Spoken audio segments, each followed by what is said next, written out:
Hello and welcome to this guide for Ragnaros heroic encounter on Atlantis. This guide is made by Madness Guild and includes the newest fixes that Atlantis staff has made to the fight, mainly on phase 2 timers. This guide is meant to those already working on the fight. It's not an introductive guide, so sorry for that. I won't cover all the changes from normal to heroic. I will just give some tips about how to make better attempts on this fight and maybe get a kill out of it. It's a really fun fight. It's really challenging.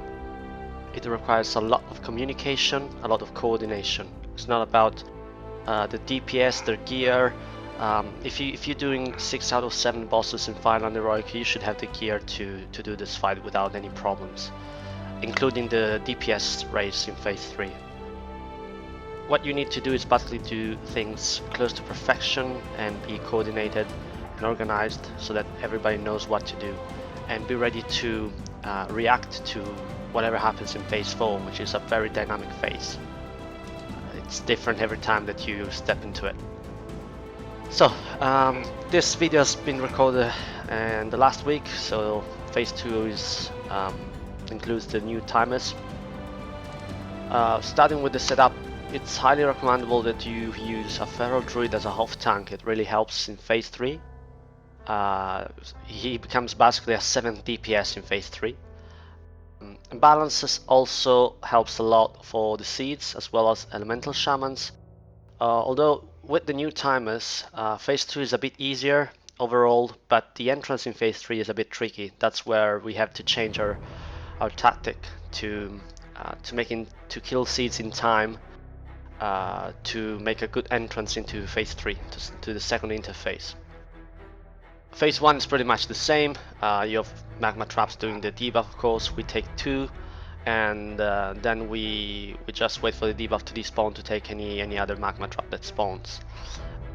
It might be worth saying that we experienced some latency issues last night. Atlantis was a bit laggy, at least for us in the Fireland. That made the fight a bit trickier, but we managed to get it done after a few tries. Phase 2 really didn't bother us so much. So phase 2, about a lot of people are struggling about the seeds. What we do with the seeds is we have a balanced druid being the closest one to them, so he can typhoon them away, placing its mushrooms below them so that he can explode them as soon as they spawns, and then we use half of the room to spread out. This way the seeds will be spread as once they reach us, and this helps to deal with the buff that they have. As you can see, I move behind the seeds at this time so that we spread them even more, and it's a lot easier when they don't have any buff. You can just stay still and kill them. For the Ward in Flames, it's really important that your raid learns how to position themselves across 2 of the 3 areas that Engulfing Flames will spawn. On the edge of those areas, it's really important that you do that, because in phase 3 you want people to DPS all the time, to increase their DPS any way they can. So while phase 2 is not really about DPS, but it's about surviving, phase 3 is about improving your DPS, making sure that everybody's DPS all the time. If you're wasting a few seconds getting away from the engulfing, that's what can really prevent you from getting to phase 4 with just 1 meteor. Again, here, as you can see, we spread a lot so that the seeds are a bit spreaded. Melee doesn't spread that much, but you can also use ask to your melee DPS to get away from Ragnaros to help spreading the seeds, because in the video we did phase 2 with just 3 waves. This is due to the new timers. We had the DPS to do it, so we decided to go for it. But we usually went with 4 seeds, and that's what I highly recommend you use. 4 seeds of 4 waves of seeds. This way you have time to don't really think about DPS. What we do now for the last wave of seed is we bring Ragnaros roughly around 42%. Then we all stack up. We use all the cooldowns that we got, and we DPS them down as soon as possible, because now you have 12 seconds before the engulfing comes, instead of 20 plus that you had before. So we want those seeds down quickly, and while AoEing them down, Ragnaros takes some damage as well. And you want to be ready to start DPSing the boss as soon as he starts casting engulfing. This is really important for phase 3. You want to buy those extra health points from phase 3 during this interface transition. All the DPS in your raid must DPS Ragnaros until he despawns. The idea is to bring him somewhere around 36%, and with the dots he will spawn again with 35%-ish. This really helps a lot in phase 3 for the DPS race. What we do here also is having our Feral Druid picking up the one Scion, our main tank picking up the other one, while also lowering one Son of Flame below 50%, and then he marks it. As you can see in the video, it's marked with a cross, and we leave him up until the last few seconds of the interface, so that we can kill one Scion and bring the second one below 50%. That's the idea that's the aim of this interface. As soon as the last Son of Flame is killed, Ragnaros comes again back, and what we do is having one of our healers, in this case it's me, and our main tank, our DK main tank, moving to one side of the platform, so that any classes that can benefit from DPSing from behind gets that. In this case just our Feral Druid, what we had Rogues. Any class that can benefit from it should do that, because it's pretty much it's a DPS increase, and you want that. Engulfing, as you can see, comes in phase 3. It's really important that you stay on the edge of those areas so that you don't move so much. About tanking, the main tank could be a DK. It's probably the best class, but it's doable with a Feral Druid or a Paladin tank as well. What you just need is a Feral Druid as off tank. That's really important. We wait for the meter to spawn. We stay in the middle until the meter spawns, then we spread the ride. One group left, one group right. We have healers dealing with the meteors, so that the DPS the Ragnaros all the time. If you get Ragnaros below 21% when the first meteor spawns, you're in a good position to make it to phase 4 with just one meteor. That's to give you an idea on how your DPS is doing. And the pass phase, the key of this fight is the pass phase under heroism. So you want your DPS to stay still and DPS Ragnaros, using all their cooldowns in that phase. Also, you want your main tank to keep Ragnaros throughout the whole phase 3. That's because the Burning Wound debuff does quite a lot of damage on Ragnaros, and you want to stack it so that your tank is actually doing some heavy damage on the boss as well. Of course, that requires a bit of healing. Now what we do in phase 4, we drag one meteor to one side of the platform. Everybody who got fixate just moves away from the middle. As you can see, what I'm doing right now is move myself back so that somebody knocked back the meteor back away from the middle. In this specific kill we got a messy phase 4.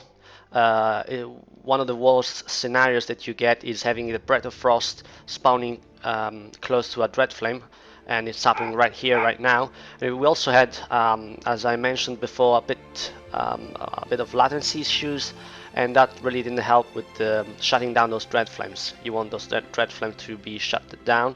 Every class can do it. We are using our Hunter in this video, but really any class can do it. Even melee classes can do it, depending on your setup. Phase 4, the hard part of phase 4 is that you can't predict what's gonna happen. It's a dynamic phase. So as you can see here, we have people standing outside the Breath of Frost, so that our Hunter can shut down those flames without triggering the geyser. And that's why phase 4 is all about communication. It's all about coordination and communication. You want 2-3 people to call it out on TeamSpeak, whatever they need to do. They must be ready for it. It's not DPS fight, it's not DPS phase anyway. You just want to do things properly. You want to do things correctly. You want to froze your meteor and kill it as soon as possible. So at some point you have to call call it off the knockbacks on the meteors and make sure that all the DPS are ready to kill it as quickly as possible. Use any cooldowns if you want, but the meteor must be killed using the first Breath of Frost. Now, as you can see, we're not using the third Breath of Frost at spawn because it's too close to the Dread Flames. That's the sort of calls that your right leader must make, and as well as informing the one shutting down those Dread Flames where the Dread Flames are spawning, because you want those shut down as quickly as possible. A little tip that I can give you is don't care about the oldest one, just make sure that the deluge guy shuts down those fresh ones, because at some point you won't be able to control them properly anymore, but you want those new ones to be shut down, because you don't want too many Dread Flames going on around the platform. So it's important that you prioritize those Dread Flames, those fresh Dread Flames instead of the old ones. As I said, it's not a DPS phase. You want just coordination for the Breath of Frost, you want coordination for whoever is doing the entrappling or routes for the Empowered Sulfuras. It can be a tank, the off tank, anyone who has a taunt can do that. It's not really a big deal.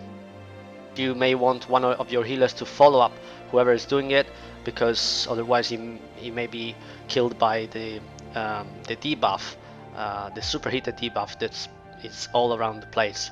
Again, we get Dread Flame close to the Breath of Frost. Again, my group is called to get away from the Breath of Frost so that the guy with the Deluge buff, our hunter in this case, can shut them down. We are using the fresh Breath of Frost that spawned. It's all about, it's a dynamic phase, it's all about communication and coordination. Don't panic. Best advice that I can give you is to really practice about doing things correctly instead of worrying about DPS in this phase, especially the first times that you get into phase 4. You want people to get used to positioning into the Breath of Frost, slowly positioning themselves into it. Also, you want your right leader to get used to whatever can happen, to not panic, to stay cool. DPS 4, sorry, phase 4, it's really fun because you don't know what's gonna happen, so you have to react to it. And that's it. This is the fight. It's a very challenging fight, that's true, but it's doable. It's not about the buff that Atlantiss implemented, the 15% buff, which was a great idea to keep the progress alive throughout all these months. It's about coordination, it's about execution, it's about communication between all the 10 people. You cannot afford even one guy who doesn't know what to do, and you need people to help you out with everything that may happen in the fight. So, if you need any further info, just reach us in game, Madness Guild. We are more than happy to give any help that you may need. Good luck on the fight.